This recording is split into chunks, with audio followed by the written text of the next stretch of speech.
ಇವಾಗ ಬೀನ್ಸ್ ಪಲ್ಯ ರೆಡಿ ಆಯಿತು. ಈ ಬೀನ್ಸ್ ಪಲ್ಯ ಹೇಗಿದೆ ಟೇಸ್ಟ್ ಅಂತ ನೋಡೋಣ. ಬೀನ್ಸ್ ಎಲ್ಲ ವಾಶ್ ಮಾಡ್ಕೊಂಡು ಬಂದಿದ್ದೀನಿ. ಸ್ವಲ್ಪ ಬೀನ್ಸ್ ತೊಗೊಂಡಿದ್ದೀನಿ ಕ್ಲೀನಾಗಿ ವಾಶ್ ಮಾಡಿಕೊಂಡು.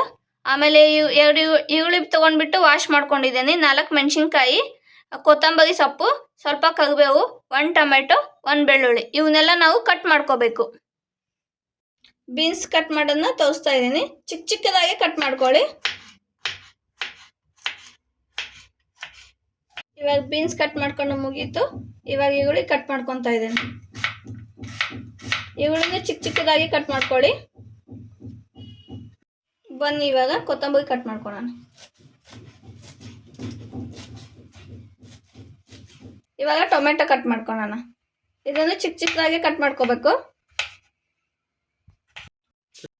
ಇವಾಗ ಮೆಣಸಿನಕಾಯಿ ಬೆಳ್ಳುಳ್ಳಿನ ಕುಟ್ಕೋಬೇಕು. ಇದನ್ನ ಮಿಕ್ಸಿಗೆ ಹಾಕ್ಬೋದು. ಮಿಕ್ಸಿಗೆ ಹಾಕೋದ್ರಿಂದ ತುಂಬ ಸಣ್ಣ ಆಗುತ್ತೆ ಮತ್ತು ಸ್ವಲ್ಪ ಟೇಸ್ಟ್ ಕಡಿಮೆ ಆಗುತ್ತೆ. ಕುಟ್ಕೊಳೋದ್ರಿಂದ ಟೇಸ್ಟ್ ಚೆನ್ನಾಗಿ ಬರುತ್ತೆ. ಕುಟ್ಟಾದ್ಮೇಲೆ ಅದು ಈ ಥರ ಫಿನಿಶಿಂಗ್ ಬರುತ್ತೆ. ಗ್ಯಾಸ್ ಹಚ್ಕೋಬೇಕು. ಟೇಬಲ್ ಸ್ಪೂನ್ ಎಣ್ಣೆ ಹಾಕ್ಕೊಂಡ್ಬಿಟ್ಟು ಬೀನ್ಸ್ನ ಹುರ್ಕೋಬೇಕು.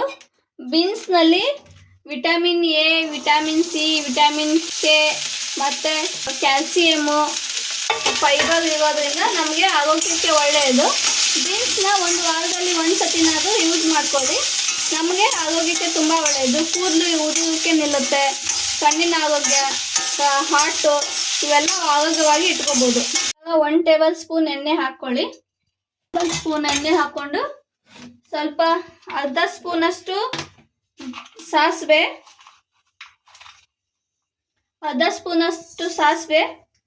ಅರ್ಧ ಸ್ಪೂನಷ್ಟು ಜೀರಿಗೆ,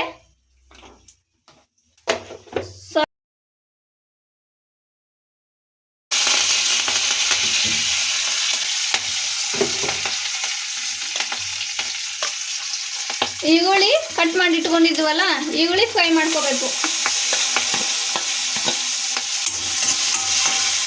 ಈರುಳ್ಳಿನ ಯಾವ ಥರ ಅಂದರೆ ಸ್ವಲ್ಪ ಕಂದು ಬಣ್ಣ ಬರೋತನ ಕಟ್ ಮಾಡಿಕೊಂಡು ಫ್ರೈ ಮಾಡ್ಕೊಳ್ಳಿ. ಈರುಳ್ಳಿ ಸ್ವಲ್ಪ ಬೆಂದಾದ್ಮೇಲೆ ಟೊಮೆಟೊ ಹಾಕ್ಕೋಬೇಕು. ಟೊಮೆಟೊನ ಸ್ವಲ್ಪ ಫ್ರೈ ಮಾಡ್ಕೊಳ್ಳಿ. ತುಂಬ ಟೇಸ್ಟ್ ಆಗುತ್ತೆ. ನಮ್ಮದು ಒಳ್ಳೆ ಬೀನ್ಸ್ ಮಾಡೋದನ್ನ ಹೇಗೆ ಅಂತ ಹೇಳ್ಕೊಡ್ತಾ ಇದ್ದೀನಿ. ಇದನ್ನು ನೀವು ನಾನು ಹೇಗೆ ಮಾಡ್ತೀನೋ ಅದೇ ರೀತಿ ನೀವು ನೋಡಿ ಮಾಡ್ಕೊಳ್ಳಿ. ಇವಾಗ ಬೀನ್ಸ್ನ ಹಾಕ್ಕೊಳ್ಳಿ. ಬೀನ್ಸ್ನ ತಿನ್ನೋದ್ರಿಂದ ಏನೇನು ಉಪಯೋಗ ಅಂದರೆ ರಕ್ತಹೀನತೆ ಕಡಿಮೆ ಮಾಡ್ಕೋಬೋದು ಮತ್ತು ಮೂಳೆಗಳಿಗೆ ಒಳ್ಳೆಯದು. ಇದನ್ನು ತಿನ್ನೋದ್ರಿಂದ ಮೂಳೆಗಳು ಚೆನ್ನಾಗಿರ್ತವೆ.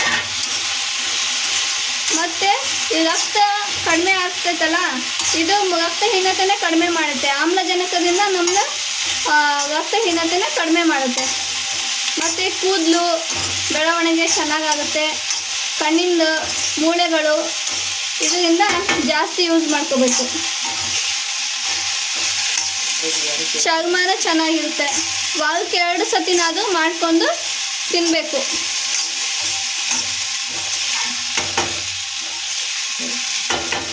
ಅವಾಗ ಹಾಕಿದ್ವಲ್ಲ ಮೆಣಸಿನ್ಕಾಯಿ, ಬೆಳ್ಳುಳ್ಳಿ ಜಜ್ಜಿಟ್ಕೊಂಡಿದ್ವಲ್ಲ, ಅದನ್ನು ಇವಾಗ ಹಾಕ್ಕೊತಾ ಇದ್ದೀನಿ. ಇವಾಗ ಇದನ್ನು ಫ್ರೈ ಮಾಡ್ಕೊಳ್ಳಿ ಇದ್ರ ಜೊತೆ.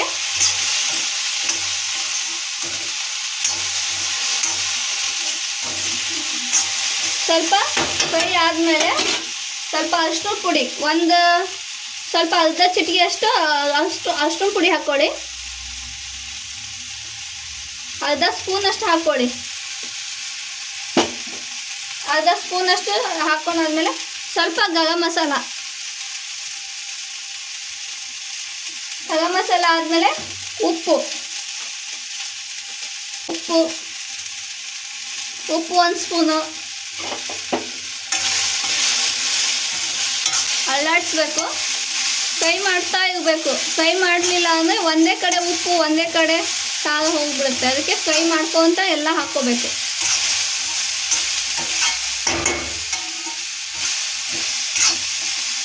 ಫ್ರೈ ಆದಮೇಲೆ ನಾವು ಇದಕ್ಕೆ ಏನು ಹಾಕೋಬೇಕಂದ್ರೆ ಸ್ವಲ್ಪ ಗುಗಳ್ ಪುಡಿ, ಹುಚ್ಚಳ ಪುಡಿ ಅಂತಿದ್ದಾರೆ. ನಮ್ಮ ಕಡೆ ಎಲ್ಲ, ಉತ್ತರ ಕರ್ನಾಟಕ ಕಡೆ ಎಲ್ಲ ಗುಗಳ್ ಪುಡಿ ಅಂತೀವಿ. ಒಬ್ಬೊಬ್ಬರು ಹುಚ್ಚಳ ಪುಡಿ ಅಂತ ಹೇಳ್ತಾರೆ.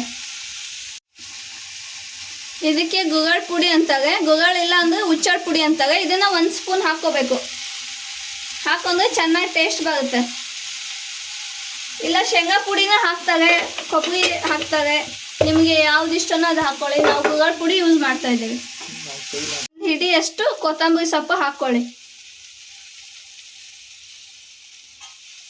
ಹಾಕೊಂಡ್ಬಿಟ್ಟು ಮತ್ತೆ ಫ್ರೈ ಮಾಡ್ಕೊಳ್ಳಿ. ಇದು ಬೀನ್ಸ್ ಸ್ವಲ್ಪ ಬಾಡ್ಕೋಬೇಕಲ್ಲ, ಇದಕ್ಕೆ ಸ್ವಲ್ಪ ನೀರು ಹಾಕ್ಕೊಳ್ಳಿ. ನೀರು ಹಾಕ್ಕೊಂಡು ಸ್ವಲ್ಪ ಮುಚ್ಚಿಬಿಡಿ. ಇದು ಸ್ವಲ್ಪ ಬಾಡ್ಕೊಳುತ್ತೆ. ಬಾಡ್ಕೊಂಡಾದ್ಮೇಲೆ ಇದು ಬೀನ್ಸ್ ಪಲ್ಯ ರೆಡಿ ಆಗುತ್ತೆ.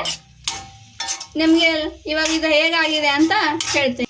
ನೀರು ಹಾಕಿಬಿಟ್ಟು ಮುಚ್ಚಿಬಿಡಿ, ಒಂದು 2 ನಿಮಿಷ ರೆಡಿ ಆಗುತ್ತೆ. ಇವಾಗ ಬೀನ್ಸ್ ಪಲ್ಯ ರೆಡಿ ಆಯಿತು. ಈ ಬೀನ್ಸ್ ಪಲ್ಯ ಹೇಗಿದೆ ಟೇಸ್ಟ್ ಅಂತ ನೋಡೋಣ. ಆಮೇಲೆ ಈ ಬೀನ್ಸ್ ತಿನ್ನೋದ್ರಿಂದ ನಮಗೆ ಒಳ್ಳೆಯದು ಆರೋಗ್ಯ ಸಿಗುತ್ತೆ. ಶುಗರ್ ಲೆವೆಲ್ಲು ಮತ್ತು BP ಶುಗರ್ ಕಡಿಮೆ ಆಗುತ್ತೆ. ಮತ್ತು ನಮ್ಮ ಹೃದಯಕ್ಕೆ ಒಳ್ಳೆಯ ಬೆನಿಫಿಟ್ ಆಗುತ್ತೆ. ಮತ್ತು ಕ್ಯಾಲರಿ ಕಡಿಮೆ ಇರೋದ್ರಿಂದ ಬೊಜ್ಜು ಕಡಿಮೆ ಆಗುತ್ತೆ. ಈ ಥರ ರಕ್ತಹೀನತೆ ಕಡಿಮೆ ಆಗುತ್ತೆ. ಇದನ್ನು ಜಾಸ್ತಿ ಯೂಸ್ ಮಾಡ್ಕೊಳ್ಳಿ. ನೆಕ್ಸ್ಟು ಬೀನ್ಸ್ ಪಲ್ಯ ರೆಡಿ ಆಯಿತು. ಇವಾಗ ಇದನ್ನು ಹೇಗಿದೆ ಅಂತ ನೋಡೋಣ. ನೋಡಿಬಿಟ್ಟು ಟೇಸ್ಟ್ ಹೇಗಿದೆ ಅಂತ ಹೇಳ್ತೀನಿ. ಇವಾಗ ನನ್ನ ವಿಡಿಯೋನ ಲೈಕ್ ಮಾಡಿ, ಶೇರ್ ಮಾಡಿ, ಸಬ್ಸ್ಕ್ರೈಬ್ ಮಾಡ್ಕೊಳ್ಳಿ. ಮತ್ತೆ ನೆಕ್ಸ್ಟ್ ವಿಡಿಯೋದಲ್ಲಿ ಸಿಗೋಣ.